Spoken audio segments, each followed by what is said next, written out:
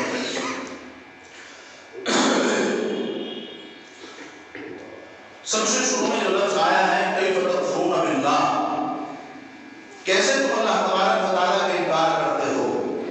ان لوگوں نے اگرچہ بظاہر خدا کا انکار نہیں کیا، کفار جو تھے وہ اللہ کو کچھ نہیں کہتے تھے، جو کہتے تھے وہ محمد کو کہتے تھے، اللہ کی کتاب کو کہتے تھے، لیکن جو اللہ کا ہو گیا اللہ اس کا ہو گیا۔ من کان للہ کان اللہ اللہ، رات یہی بات آئی تھی نا اس وقت صاحب، من کان للہ کان اللہ اللہ، جو اللہ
زندہ وہ بے جان ذرات ہیں جو کچھ منجمد اور چیزوں کی شکل میں اور کچھ سیلان یعنی بہنے والی چیزوں کی شکل میں. کہنے کا مقصد یہ ہے اور کہنے کا گویا کہ کہیے کہ تاثر یہ ہے کہ کچھ غذاؤں کو اللہ تبارک و تعالیٰ نے جمع کیا. انسان دنیا میں اللہ کی جو نعمتیں ہیں کھانے پینے کے تعلق سے ان سب چیزوں کو نہ جانے کہاں کہاں کی وہ نعمتیں کھاتا ہے اور کہاں کہاں کی وہ غذائیں کھاتا ہے. وہی ہمارے جماعت کے ساتھی اب یہاں عمری کے اندر ہے, عمری کے اندر ہی ایک جگہ پہ نہیں بلکہ پتہ نہیں کہاں کہاں اللہ کے بندوں نے نیک بندوں نے ان کی دعوتیں کی اور کہاں کہاں کا رزق انہوں نے کھایا جو کہ نسبت کا تھا. اپنے یہاں بھی کھاتے ہیں, کہیں اور بھی جاتے ہیں, تو جگہ جگہ سے چن چن کر کے جو چیزیں اللہ تبارک و تعالیٰ لوگوں کو کھلاتے ہیں, سبھی لوگوں کو جو کھلاتے ہیں اس کھانے کے ذریعے سے کیا ہوتا ہے انسان کی باڈی کے اندر, انسان کے شریر کے اندر خون بنتا ہے اور وہ خون جو ہے فلٹر ہو کر کے ہماری ضروریات میں استعمال ہوتا ہے. بدن کے جس حصے کو جتنی ضرورت ہوتی ہے وہاں تک وہ خون پہنچا دیا جاتا ہے. ٹھیک اسی طرح سے ہمارے جو منی کے قطرے ہیں تو وہ خون ہی کے ذریعے سے تیار ہوتے ہیں. اللہ کی نعمت اور اللہ کی قدرت. حالانکہ خون کیا ہوتا ہے لال ہوتا ہے, منی کا قطرہ وہ گدلا ہوتا ہے اور گردرے پر ہوتا ہے, لیکن اللہ کی قدرت کہ اللہ تبارک و تعالیٰ نے انسان کے اندر ایسی فلٹر مشینیں لگا رکھی ہیں کہ اللہ اس خون کو فلٹر کر کے اس کو تبدیل کر کے اس کی حیت کو بدل کر کے انسان کے جسم کے اندر اور اس کے مخصوص عضو کے اندر منی پیدا فرما دیتے ہیں. اسی طرح سے جب مختلف غذاؤں کو آدمی کھاتا ہے تو اس سے خون بنا, خون بننے کے بعد اللہ نے کیا کیا منی پیدا کی اور وہ منی دو آدمیوں کو ملنے اور جڑنے سے کہاں پہنچی, مرد کے عضو مخصوص سے نکل کر عورت کی رحم آدر کے اندر پہنچی اور وہاں پہنچ کر کے پھر اس کو اللہ تبارک و تعالیٰ نے وجود بخشا. کہنے کا مقصد یہ ہے کہ جو ہمارا گندا پانی اور جو ہماری اصل وجود ہے جہاں سے ہم پیدا ہوئے ہیں وہ چیز جس کے ذریعے سے اللہ نے ہمیں وجود بخشا ہے وہ چیز نہ جانے کہاں کہاں سے اکٹھا ہو کر کے اور کھا کر کے خون بنا اور خون بننے کے بعد اللہ نے اس منی کو پیدا کیا اور پھر اس منی کے ذریعے سے ہم کو پیدا کیا. اور تمام دنیا میں پھیلی ہوئی جو نعمتیں انسان کھاتا ہے انہیں کے ذریعے سے انسان کے اندر خون بنتا ہے اور خون کے ذریعے سے پھر وہ منی پیدا ہوتی ہے. گویا کہ ہمارے سردار دنیا کے مختلف جگہوں پر بکھرے ہوئے تھے, اللہ نے ان کھانوں کے ذریعے سے ہمارے ان ذرات کو اکٹھا کیا اور اکٹھا کر کے پھر ہمیں وجود بخشا. ایسے ہی جب کل قیامت کے دن ہم بالکل ہم کو مٹا دیا جائے گا اور قیامت برپا ہو جائے گی, اپنی قبروں کے اندر سو جائیں گے اور ہمارے قبروں میں سونے کے بعد جب ہماری ہڈیاں ہمارا گوشت بالکل گل سڑ جائے گا, ہمارے ذرات زمین کے اندر بالکل گھل مل جائیں گے, تو ٹھیک اسی طرح سے جیسے اللہ نے دنیا میں سے ہمارے تمام ذرات کو چن کر کے وہ خون پیدا کیا اور اس خون کے ذریعے منی پیدا کی اور اس کے ذریعے ہم کو پیدا کیا, ٹھیک اسی طرح سے اللہ تبارک و تعالیٰ ہمارے ہر عضو کو, ہر ذرے کو, ہمارے ہر انگ کو چن کر کے اللہ تبارک و تعالیٰ ایک جاندار جسم پھر دوبارہ سے تیار فرمائیں گے. جیسے ہمارا پہلے وجود نہیں تھا اور پھر ہمیں اللہ نے زندگی دی, پھر ہم کو موت ہو جائے گی اور وہ ذرات زمین کے اندر گھل مل جائیں گے. اب ایک وہ تو ذرات بالکل ختم ہو جائیں گے, اللہ ان ذرات کو ملا کر کے پھر ہمیں دوبارہ زندگی عطا فرمائیں گے اور جب دوبارہ زندگی عطا ہوگی تو پھر ہم کہاں جائیں گے اللہ کی طرف, پھر دوبارہ سے ہم کو لوٹایا جائے گا. اب اللہ اس کام کو کس طریقے سے کریں گے؟ اگر ہم ایک آدمی کو کہیں کہ بھائی 2-4 مرغ پکڑ کر کے لاؤ اور ان 2 مرغوں کا گوشت کاٹو اور کاٹنے کے بعد تم کیا کرو, ان کو ایک جگہ مکس کر لو, ان کو ملا دو اور پھر اس آدمی سے کہو کہ یہ والا مرغ جو تھا اس کا گوشت الگ نکالو, یہ والا مرغ جو تھا اس کا گوشت الگ نکالو, وہ جو تھا اس کا گوشت الگ نکالو. یہ کام انسان نہیں کر سکتا ہے, بہت مشکل ہو جائے گا, انسان کا حیران ہو جائے گی. لیکن اللہ کی قدرت دیکھیے کہ اللہ تبارک و تعالیٰ ہمارے ذرات کے مٹی میں مل جانے کے بعد بھی ہمیں ایک نیا وجود بخشے گا. جو ہمارے ذرات ہمیں زندگی کے اندر اللہ نے دیے تھے وہی ذرات اللہ اکٹھا کرے گا اور پھر اس کو ایک جسم دے گا. اس کے بعد اللہ تبارک و تعالیٰ پھر دوبارہ سے اس جسم کے اندر جان ڈالیں گے اور پھر ہمیں اللہ تبارک و تعالیٰ کی طرف میں حساب و کتاب کے واسطے لوٹایا جائے گا. یہ ہے انسان کی پیدائش. انسان کو اپنی پیدائش کو پر غور کرنا چاہیے اور اپنی حقیقت کے اوپر غور کرنا. کہ انسان کو وجود ہے کیا، کس چیز سے پیدا کیا گیا ہے جو انسان دنیا کے اندر تکبر کرتا ہے اور کوٹھے اور بنگلوں والا بنتا ہے اور اپنی انا میں اور اپنی میں کو کسی کو کچھ سمجھتا ہی نہیں ہے. اگر اللہ نے اس کو تھوڑا بہت مقام اور عہدہ دے دیا ہے تو اس کے سامنے سب بالکل ہیج اور ختم ہو جاتے ہیں. نہیں، انسان کو اپنی اصل پر، اپنی حقیقت پر غور کرنا چاہیے کہ میں کہاں سے آیا ہوں، کس چیز سے مجھ کو پیدا کیا گیا. مٹی سے، گندے پانی سے اللہ نے تم کو پیدا کیا ہے اور مٹی کی خاصیت یہ ہے کہ وہ ہمیشہ اگر اس کو اوپر بھی اچھالو تو نیچے آتی ہے. مٹی کی خاصیت ہے جھکنا، انکساری، عاجزی اور آگ کی اور تکبر کی حیثیت ہے اوپر بڑھنا. شیطان کا اور دیگر بنی آدم کا یہی معاملہ تھا. شیطان نے حضرت آدم علیہ السلام کو سجدہ کیوں نہیں کیا تھا؟ وہ اسی بات سے کہ انسان کو آپ نے بنایا ہے مٹی کے ذریعے سے، مجھے بنایا ہے آگ کے ذریعے سے. مٹی کی خاصیت یہ ہے کہ وہ جھکتی ہے، اوپر بھی گزار تو نیچے آتی ہے. وہ اس کے اندر عاجزی ہوتی ہے، انکساری ہوتی ہے. اور آگ کے اندر بھڑکنا ہوتا ہے. آگ جلاؤ تو نیچے نہیں جاتی ہے بلکہ اوپر کی طرف جاتی ہے. اس لیے شیطان نے اپنے آپ کو اعلیٰ سمجھا، عرفہ سمجھا کہ میں تو بڑا آدمی ہوں اور میرا جو وجود ہوا ہے وہ بلندیوں کے ذریعے سے ہوا ہے. انسان کو آپ نے مٹی کے ذریعے سے بنایا، میں کیوں آدم کو سجدہ کروں؟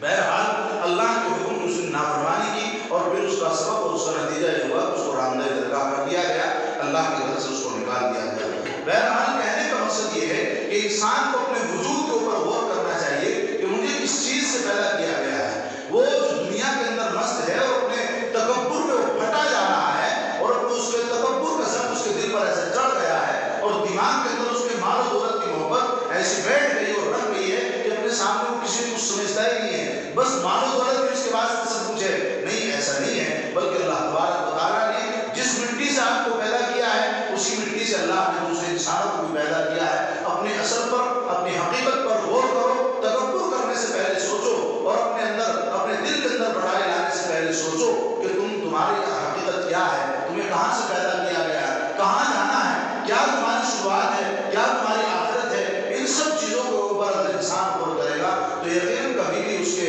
دماغ کے اندر کوئی فساد یا کوئی بڑائی کی بات نہیں آئے گی. اور تکبر کرنا تو بہت بڑا گناہ ہے اور بہت بری چیز ہے. یقیناً تکبر انسان کی اعمال کو، نیک اعمال کو ایسے کھا جاتا ہے جیسا کہ زنگ لوہے کو کھا جاتا ہے. اللہ تبارک و تعالیٰ ہمیں تکبر جیسی بری عادت سے بھی بچنے کی توفیق نصیب فرمائے. اس کے بعد آیت کے اندر ذکر کیا گیا ہے کنتم امواتا فاحیاکم ثم یمیتکم ثم یحییکم، جس کی تفسیر میں نے کر ہی دی ہے تقریباً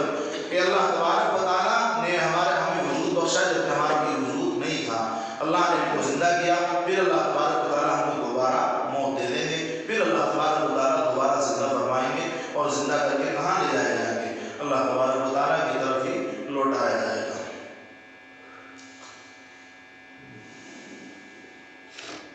اس آیت میں آگے جو ہے تم الیہ ترجعون، یعنی تم کو پھر اللہ تبارک و تعالیٰ ہی کی طرف لوٹایا جائے گا اور اسی کی طرف تم کو اکٹھا کیا جائے گا.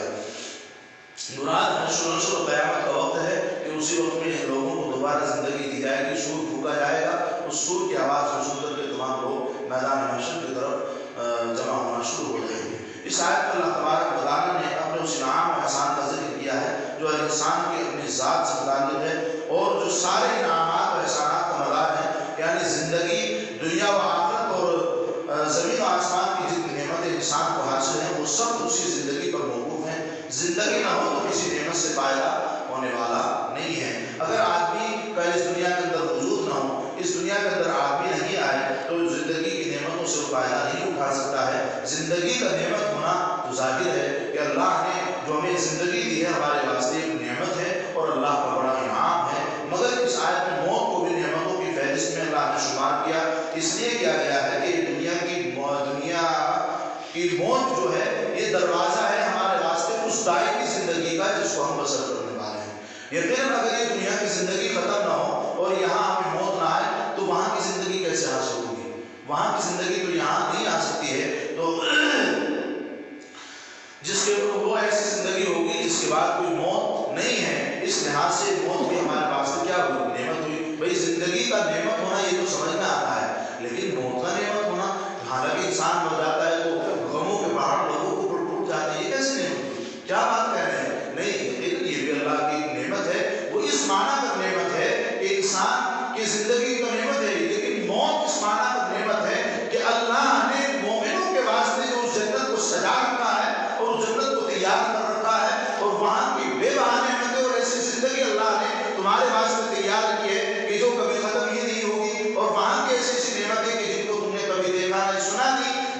تصور تک نہیں آیا، پھر ان نعمتوں کو کیسے استعمال کرو گے؟ ان نعمتوں میں پیدا کرنے کا کیا فائدہ ہوگا؟ یقیناً اس کے واسطے ہمیں اس موت کو اختیار کرنا پڑے گا اور اس موت کو نعمت سمجھنا پڑے گا۔ اس واسطے بھی ہمارے واسطے نعمت یہ ہے، انسان اس زندگی کے اندر رہ رہا ہے، اس دنیا کے اندر جو اس وقت زندگی بسر کر رہا ہے، نہ جانے کن کن حالات سے گزرتا ہے، کیسے کیسے غموں کو جھیلتا ہے اور کیسی کیسی پریشانیاں، الجھنیں اور رکاوٹیں اس دنیا کے اندر آتی ہیں۔ تو اس فانی دنیا کو چھوڑ کر کے جب ہم اس دار باقی کی طرف جانا چاہ رہے ہیں اور وہاں ایسی ایسی نعمتیں ہیں، نہ کوئی غم ہے نہ کوئی پریشانی ہے، بلکہ نعمتیں ہی نعمتیں ہیں اور خوشی ہی خوشی ہے، تو جب ہم اس چیز کی طرف جا رہے ہیں تو ہمارے واسطے اس موت کا آ جانا ایک نعمت ہے یا ہمارے واسطے غم کی یا ہمارے واسطے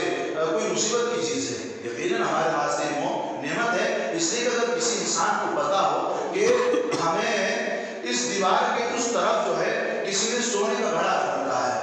میں یہ کہوں اور آپ کو یہ پتہ لگ جائے کہ اس دیوار کے اس طرف سونے کا گھڑا رکھا ہوا ہے، لیکن یہ دیوار بالکل کیا ہے؟ بند ہے، کوئی دروازہ اس میں نہیں ہے، دیوار بہت اونچی ہے، لیکن اس دیوار میں سوراخ کر کے اس کو بیچ میں سے توڑ کر کے اس طرف جایا جا سکتا ہے۔ تو انسان اس پریشانی کو، جو اس دیوار کو توڑنے کو پریشانی آئے گی، اس کو اپنے واسطے اور نعمت سمجھے گا یا زحمت سمجھے گا؟